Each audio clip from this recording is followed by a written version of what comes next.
श्रीमद् भगवद गीता अध्याय 3 कर्म योग। प्रस्तावना। इस भौतिक जगत में हर व्यक्ति को किसी न किसी प्रकार के कर्म में प्रवृत्त होना पड़ता है, किंतु ये ही कर्म उसे इस जगत से बांधते या मुक्त कराते हैं। निष्काम भाव से परमेश्वर की प्रसन्नता के लिए कर्म करने से मनुष्य कर्म के नियम से छूट सकता है और आत्मा तथा परमेश्वर विषयक दिव्य ज्ञान प्राप्त कर सकता है। अध्याय 3 कर्म योग। अर्जुन ने कहा, हे जनार्दन, हे केशव, यदि आप बुद्धि को सकाम कर्म से श्रेष्ठ समझते हैं तो फिर आप मुझे इस घोर युद्ध में क्यों लगाना चाहते हैं? आपके अनेकार्थक उपदेशों से मेरी बुद्धि मोहित हो गई है, अतः कृपा करके निश्चय पूर्वक मुझे बताएं कि इनमें से मेरे लिए सर्वाधिक श्रेयस्कर क्या होगा। श्री भगवान ने कहा, हे निष्पाप अर्जुन, मैं पहले ही बता चुका हूँ कि आत्म साक्षात्कार का प्रयत्न करने वाले 2 प्रकार के पुरुष होते हैं। कुछ इसे ज्ञान योग द्वारा समझने का प्रयत्न करते हैं तो कुछ भक्तिमय सेवा के द्वारा। न तो कर्म से विमुख होकर कोई कर्म फल से छुटकारा पा सकता है और न केवल संन्यास से सिद्धि प्राप्त की जा सकती है। प्रत्येक व्यक्ति को प्रकृति से अर्जित गुणों के अनुसार विवश होकर कर्म करना पड़ता है, अतः कोई भी एक क्षण भर के लिए भी बिना कर्म किए नहीं रह सकता। जो कर्मेंद्रियों को वश में तो करता है, किंतु जिसका मन इंद्रिय विषयों का चिंतन करता रहता है, वह निश्चित रूप से स्वयं को धोखा देता है और मिथ्याचारी कहलाता है। दूसरी ओर यदि कोई निष्ठावान व्यक्ति अपने मन के द्वारा कर्मेंद्रियों को वश में करने का प्रयत्न करता है और बिना किसी आसक्ति के कर्म योग प्रारंभ करता है, तो वह अति उत्कृष्ट है। अपना नियत कर्म करो, क्योंकि कर्म न करने की अपेक्षा कर्म करना श्रेष्ठ है। कर्म के बिना तो शरीर निर्वाह भी नहीं हो सकता। श्री विष्णु के लिए यज्ञ रूप में कर्म करना चाहिए, अन्यथा कर्म के द्वारा इस भौतिक जगत में बंधन उत्पन्न होता है। अतः हे कुंती पुत्र, उनकी प्रसन्नता के लिए अपने नियत कर्म करो। इस तरह तुम बंधन से सदा मुक्त रहोगे। सृष्टि के प्रारंभ में समस्त प्राणियों के स्वामी ने विष्णु के लिए यज्ञ सहित मनुष्यों तथा देवताओं की संततियों को रचा और उनसे कहा, तुम इस यज्ञ से सुखी रहो, क्योंकि इसके करने से तुम्हें सुख पूर्वक रहने तथा मुक्ति प्राप्त करने के लिए समस्त वांछित वस्तुएं प्राप्त हो सकेंगी। यज्ञों के द्वारा प्रसन्न होकर देवता तुम्हें भी प्रसन्न करेंगे और इस तरह मनुष्यों तथा देवताओं के मध्य सहयोग से सबों को संपन्नता प्राप्त होगी।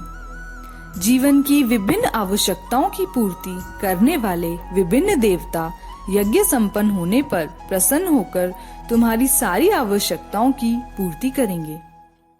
किंतु जो इन उपहारों को देवताओं को अर्पित किए बिना भोगता है, वह निश्चित रूप से चोर है। भगवान के भक्त सभी प्रकार के पापों से मुक्त हो जाते हैं, क्योंकि वे यज्ञ में अर्पित किए भोजन को ही खाते हैं। अन्य लोग जो अपने इंद्रिय सुख के लिए भोजन बनाते हैं, वे निश्चित रूप से पाप खाते हैं। सारे प्राणी अन्न पर आश्रित हैं, जो वर्षा से उत्पन्न होता है। वर्षा यज्ञ संपन्न करने से होती है और यज्ञ नियत कर्मों से उत्पन्न होता है। वेदों में नियमित कर्मों का विधान है और ये वेद साक्षात श्री भगवान से प्रकट हुए हैं। फलतः सर्वव्यापी ब्रह्म यज्ञ कर्मों में सदा स्थित रहता है। हे प्रिय अर्जुन, जो मानव जीवन में इस प्रकार वेदों द्वारा स्थापित यज्ञ चक्र का पालन नहीं करता, वह निश्चय ही पापमय जीवन व्यतीत करता है।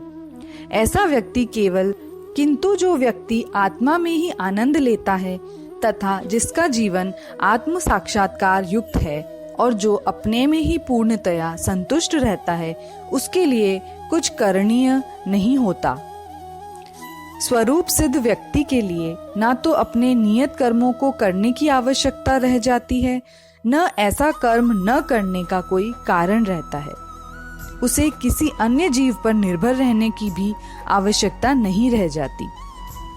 अतः कर्म फल में आसक्त हुए बिना मनुष्य को अपना कर्तव्य समझकर निरंतर कर्म करते रहना चाहिए, क्योंकि अनासक्त होकर कर्म करने से उसे परम ब्रह्म की प्राप्ति होती है। जनक जैसे राजाओं ने केवल नियत कर्मों को करने से ही सिद्धि प्राप्त की। अतः सामान्य जनों को शिक्षित करने की दृष्टि से तुम्हें कर्म करना चाहिए। महापुरुष जो जो आचरण करता है, सामान्य व्यक्ति उसी का अनुसरण करते हैं। वह अपने अनुसरणीय कार्यों से जो आदर्श प्रस्तुत करता है, संपूर्ण विश्व उसका अनुसरण करता है। हे पृथापुत्र, तीनों लोकों में मेरे लिए कोई भी कर्म नियत नहीं है। न मुझे किसी वस्तु का अभाव है और न आवश्यकता ही है, तो भी मैं नियत कर्म करने में तत्पर रहता हूँ। क्योंकि यदि मैं नियत कर्मों को सावधानी पूर्वक न करूं, तो हे पार्थ, यह निश्चित है कि सारे मनुष्य मेरे पथ का ही अनुगमन करेंगे। यदि मैं नियत कर्म न करूं, तो ये सारे लोग नष्ट हो जाएंगे। तब मैं अवांछित जन समुदाय को उत्पन्न करने का कारण हो जाऊंगा और इस तरह संपूर्ण प्राणियों की शांति का विनाशक बनूंगा। जिस प्रकार अज्ञानी जन फल की आसक्ति से कार्य करते हैं, उसी तरह विद्वान जनों को चाहिए कि वे लोगों को उचित पथ पर ले जाने के लिए अनासक्त रहकर कार्य करें। विद्वान व्यक्ति को चाहिए कि वह सकाम कर्मों में आसक्त अज्ञानी पुरुषों को कर्म करने से रोके नहीं, ताकि उनके मन विचलित ना हो, अपितु भक्ति भाव से कर्म करते हुए वह उन्हें सभी प्रकार के कार्यों में लगाएं।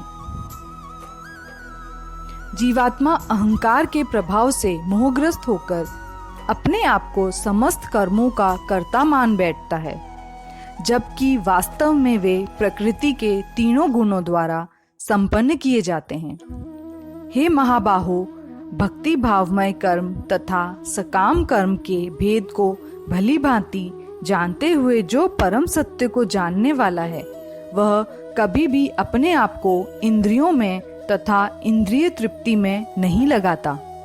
माया के गुणों से मोहग्रस्त होने पर अज्ञानी पुरुष पूर्णतया भौतिक कार्यों में संलग्न रहकर उनमें आसक्त हो जाते हैं। यद्यपि उनके ये कार्य उनमें ज्ञानाभाव के कारण अधम होते हैं, किंतु ज्ञानी को चाहिए कि उन्हें विचलित न करे। अतः हे अर्जुन, अपने सारे कार्यों को मुझ में समर्पित करके मेरे पूर्ण ज्ञान से युक्त होकर लाभ की आकांक्षा से रहित, स्वामित्व के किसी दावे के बिना तथा आलस्य से रहित होकर युद्ध करो। जो व्यक्ति मेरे आदेशों के अनुसार अपना कर्तव्य करते रहते हैं और ईर्ष्या रहित होकर इस उपदेश का श्रद्धा पूर्वक पालन करते हैं, वे सकाम कर्मों के बंधन से मुक्त हो जाते हैं।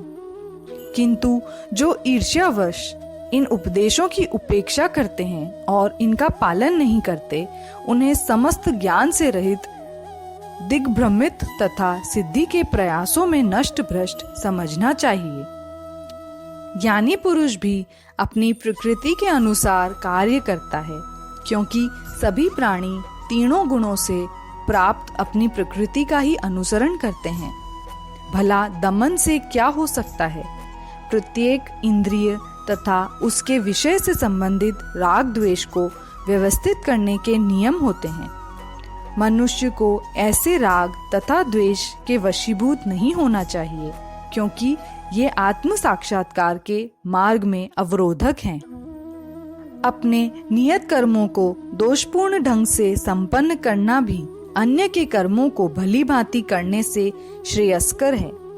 स्वीय कर्मों को करते हुए मरना पराये कर्मों में प्रवृत्त होने की अपेक्षा श्रेष्ठतर है, क्योंकि अन्य किसी के मार्ग का अनुसरण भयावह होता है। अर्जुन ने कहा, हे वृषणिवंशी, मनुष्य न चाहते हुए भी पाप कर्मों के लिए प्रेरित क्यों होता है? ऐसा लगता है कि उसे बलपूर्वक उनमें लगाया जा रहा है। श्री भगवान ने कहा, हे अर्जुन, इसका कारण रजोगुण के संपर्क से उत्पन्न काम है, जो बाद में क्रोध का रूप धारण करता है और जो इस संसार का सर्वभक्षी पापी शत्रु है। जिस प्रकार अग्नि धुएं से, दर्पण धूल से अथवा भ्रूण गर्भाशय से आवृत रहता है, उसी प्रकार जीवात्मा इस काम की विभिन्न मात्राओं से आवृत रहता है। इस प्रकार ज्ञानमय जीवात्मा की शुद्ध चेतना उसके काम रूपी नित्य शत्रु से ढकी रहती है, जो कभी भी तुष्ट नहीं होता और अग्नि के समान जलता रहता है। इंद्रियां, मन तथा बुद्धि इस काम के निवास स्थान हैं। इनके द्वारा यह काम जीवात्मा के वास्तविक ज्ञान को ढक कर उसे मोहित कर लेता है। इसीलिए हे भरतवंशियों में श्रेष्ठ अर्जुन, प्रारंभ में ही इंद्रियों को वश में करके इस पाप के महान प्रतीक का दमन करो और ज्ञान तथा आत्म साक्षात्कार के इस विनाशकर्ता का वध करो। कर्मेंद्रियां जड़ पदार्थ की अपेक्षा श्रेष्ठ हैं। मन इंद्रियों से बढ़कर है, बुद्धि मन से भी उच्च है और आत्मा बुद्धि से भी बढ़कर है। इस प्रकार हे महाबाहु अर्जुन, अपने आप को भौतिक इंद्रियों, मन तथा बुद्धि से परे जानकर और मन को सावधान आध्यात्मिक बुद्धि से स्थिर करके आध्यात्मिक शक्ति द्वारा इस काम रूपी दुर्जेय शत्रु को जीतो। इस प्रकार श्रीमद् भगवद गीता के 3 अध्याय कर्म योग का तात्पर्य पूर्ण हुआ। धन्यवाद।